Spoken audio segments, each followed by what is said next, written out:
నాకు వెన్నుదన్నుగా ఉండి ఈ కార్యక్రమం, ఈ బ్లడ్ బ్యాంక్, ఇతర సేవా కార్యక్రమాలు ఏది తలపెట్టినా సరే సజావుగా ముందుకు సాగడానికి మీరందరూ కూడా నేను సైతం అన్నట్లుగా మీరందరూ ముందుకు రావటం, కాబట్టి ఇది ఈ రోజున ఒక నిరంతర జీవనదిలాగా ఈ సేవా కార్యక్రమం సాగిపోతూ ఉంది. రేపొద్దున మనం ఎక్కడున్నా, ఎలా ఉన్నా, ఏమైనా ఈ సేవా కార్యక్రమం మాత్రం ఆగదు. ఇది నిరంతరం ముందుకు సాగిపోతుంది. దాని ప్రకారం ప్రారంభమైంది. నా రక్తం పంచిన, రక్తం ఇచ్చిన నా తమ్ముళ్ళు, నా సోదరిమణులు, వీళ్ళందరి యొక్క సహకారంతో ఇది కొనసాగుతుంటుంది. ఇది జీవితంలో నాకు ఎనలేని సంతృప్తి. దానికి కానీ ప్రతి ఒక్కరికి నా హృదయపూర్వక ధన్యవాదాలు ఎప్పుడూ తెలియజేసుకుంటూనే ఉంటాను. ధన్యుడి. మనం ఏదైనా ఒక మంచి చేయాలి అని అనుకుంటే దాని ప్రతిఫలం ఆశించకూడదు.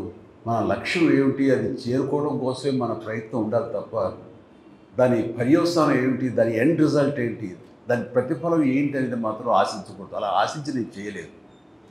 ఈ తలపెట్టినప్పుడు రక్తం అనేది ఇవ్వటం అనేది చాలా గగనం. ఎవరు ఇచ్చేవాడు కాదు, ఇవ్వడానికి మానసిక ధైర్యం కూడా లేదు ఎవరికి. ఇస్తే ఏమైపోతాం, బలహీనపడిపోతామేమో అన్నట్టు ఇవ్వలేని పరిస్థితి.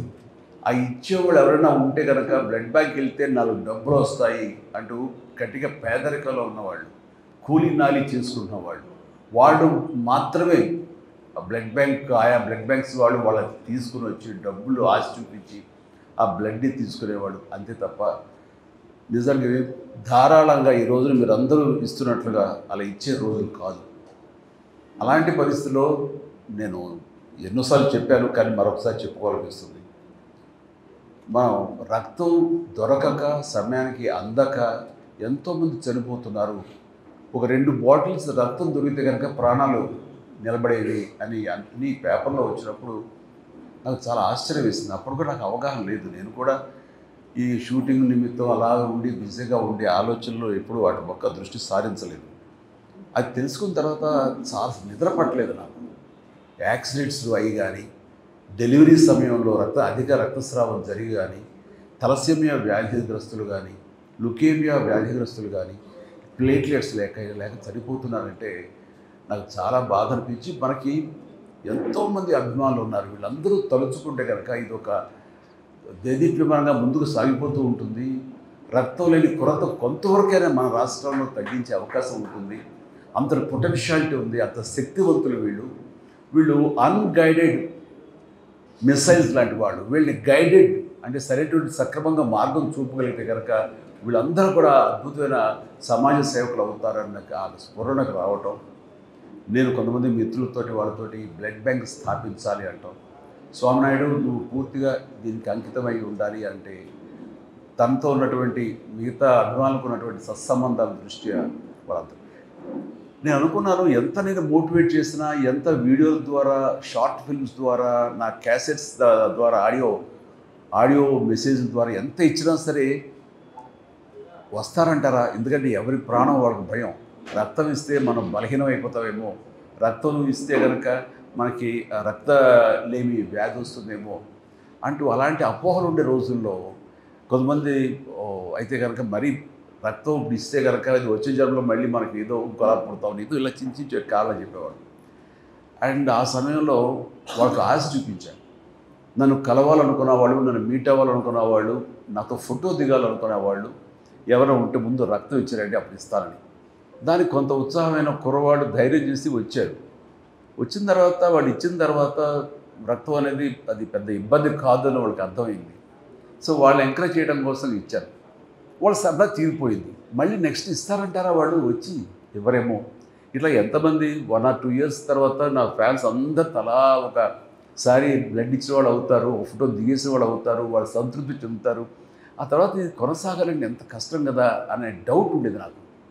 కానీ నా డౌట్ని పటాపంచన చేస్తూ ఒకసారి ఇచ్చిన వాళ్ళు ఈ రోజులో మీలో ఉన్నారు. అట్లాగా 25 సార్లు, 30 సార్లు, 100 సార్లు, 150 సార్లు ఇవ్వడం జరుగుతుంది అంటే కనుక మీరందరూ ఆ సేవా కార్యక్రమంలో ఉన్నటువంటి ఆ మాధుర్యాన్ని, ఆ సంతృప్తి అది అందరూ అనుభవిస్తున్నారు కాబట్టి ముందుకు వచ్చి ఇంకా ఇది ఇలా కొనసాగుతుంది. అదే దృష్ట్యా నేను కూడా ఈ సేవా కార్యక్రమాలు చేస్తూ ఉన్నాను, ఇంకా కొనసాగిస్తున్నాను. నా తర్వాత చరణ్ అదే విధంగా తను కొనసాగించాలనుకుంటున్నారంటే కనుక అందులో ఉండేటటువంటి సంతృప్తి అంతా ఇంత కాదు. ఏదైనా సరే నేను ప్రతిఫలం ఆశించకూడదు, తిరిగి ఇలా బౌన్స్ బ్యాకే వస్తుంది, మనం మంచి చేస్తే మంచి వస్తుంది, చెడు చేస్తే చెడు వస్తుందని ప్రగాఢంగా నమ్మేవాడిని. కానీ అది ఆశించి కాదు, మన ధర్మంగా నేను నెరవేర్చుకుంటూ వెళ్ళిపోతుంది. సమాజం నాకు ఇంత ఇచ్చినప్పుడు ఈ సమాజం రుణం ఏమిచ్చి తీర్చుకోవాలని ఉత్తమ మాటలు అంటాం కాదు, ఇలా ఇచ్చి తీర్చుకోవాలనేది నేను ప్రాక్టికల్గా చేస్తాను. ఇందాక అమర్నాథ్ రెడ్డి అన్నట్లుగా ఏదైనా సరే చేసి ఆ తర్వాత చెయ్యండి అని చెప్పడం అనేది కరెక్ట్. ఎందుకంటే మనం ఎవరైనా వైపు ఇలా చూపించినప్పుడు 3 ఏళ్ళు మన వైపు చూపిస్తుంటాయి, కాబట్టి నువ్వేం చేసావు సమాధానం చెప్పిన దానికి సమాధానంగా నేను ప్రారంభించి ఆ తర్వాత చెయ్యండి అంటారు. నాకు ఒక గట్ ఫీలింగ్ ఉంటుంది, నాకు ఒక ధైర్యం ఉంటుంది. సో అలాగే నేను చేయటంలో కృతకృత్యుని అయ్యాను ఈ రోజున. కానీ ఈ చేసే దాంట్లో మంచి తిరిగి ఎలాగ వస్తుంది, ఒక రక్షణ కవచంలాగా మనం ఎలా కాపాడుతుంది అనేది నేను చాలా ప్రాక్టికల్గా చదివి చూసాను. ఇలాంటి చాలామంది ఉంటారు, చాలామంది వాళ్ళ ప్రతిస్పందన నాకు దాకా చెప్పే అవకాశం ఉండకపోవచ్చు, నేను కూడా చేయలేకపోవచ్చు. కానీ ఈ మధ్య సంవత్సరాల్లోనే అది అందరికి తెలిసిన విషయం ఏంటో చాలామంది, నేను పిఎం గారి తోటి ఒక అల్లూరి సీతారామరాజు విగ్రహావిష్కరణ సభలో పాల్గొన్నప్పుడు అది చూసి ఒక వ్యక్తి, ఒక రాజకీయ నాయకుడు అండ్ కొన్ని అవాకులు చవాకులు వెళ్ళాడు నా మీద. అప్పుడే రాజకీయాల్లో లేను, రాజకీయాలు వద్దనుకు దూరంగా వచ్చేసిన వాడిని. అయితే నా మీద ఏదో గౌరవంతో నన్ను ఎంకరేజ్ చేయాలనో, లేకపోతే ఆ జిల్లా వాడిని కాబట్టి, పశ్చిమ గోదావరి జిల్లా వాడిని కాబట్టి, అక్కడ ఒక సెలబ్రిటీ కాబట్టి నన్ను అక్కడ ఆ కార్యక్రమంలో నన్ను కూడా అక్కడ పార్టిసిపేట్ చేసేలా అవకాశం ఇద్దామనో ఏదో ఆయన పిలిచారు. సరే వెళ్ళారు. కానీ ఆ సదరు వ్యక్తి నా మీద అవాకులు చవాకులు మాట్లాడు, దానికి అర్థం లేదు, ఏమీ లేదు.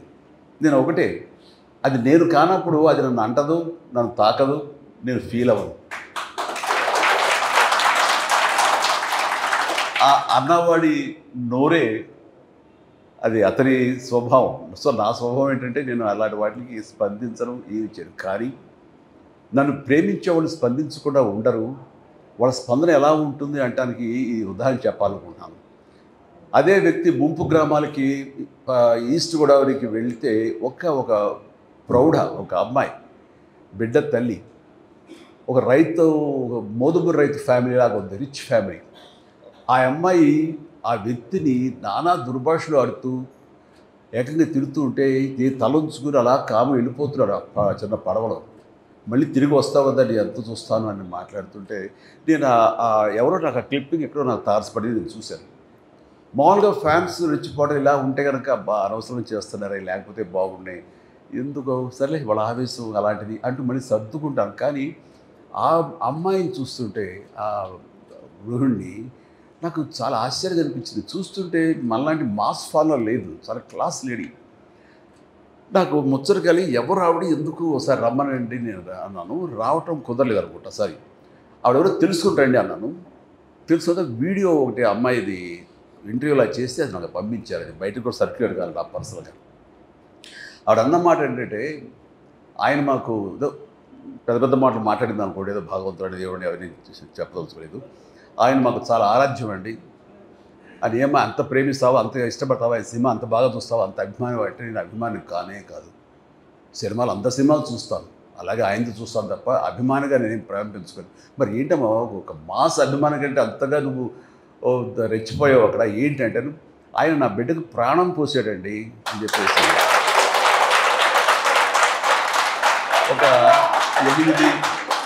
8 సంవత్సరాల బాబుని రమ్మని పిలిచి ఆడు కూర్చోబెట్టి వీడేనండి, వీడికి డెంగ్యూ వచ్చి రక్తం దొరకక ప్లేట్లెట్స్ తనకి ఇవ్వాల్సిన సమయంలో ఇవ్వలేక తను ఇంకొక 48 అవర్స్ 2 రోజుల్లో కనుక ఇవ్వకపోతే చచ్చిపోతాడు, నీరసించిపోయి మంచానికి అతుక్కుపోయాడు. ఇది పరిస్థితి. అక్కడ రాజమండ్రి కానివ్వండి, కాకినాడ కానివ్వండి, ఏ ప్రాంతంలో ఏ ప్రభుత్వ ఆసుపత్రులు కూడా ఎక్కడ చూసారు బ్లడ్ దొరకని పరిస్థితి. చూస్తూ బిడ్డ చచ్చిపోతున్నాడు. అదే ప్లేట్లెట్స్ ఉంటే కనుక బతుకుతాడు.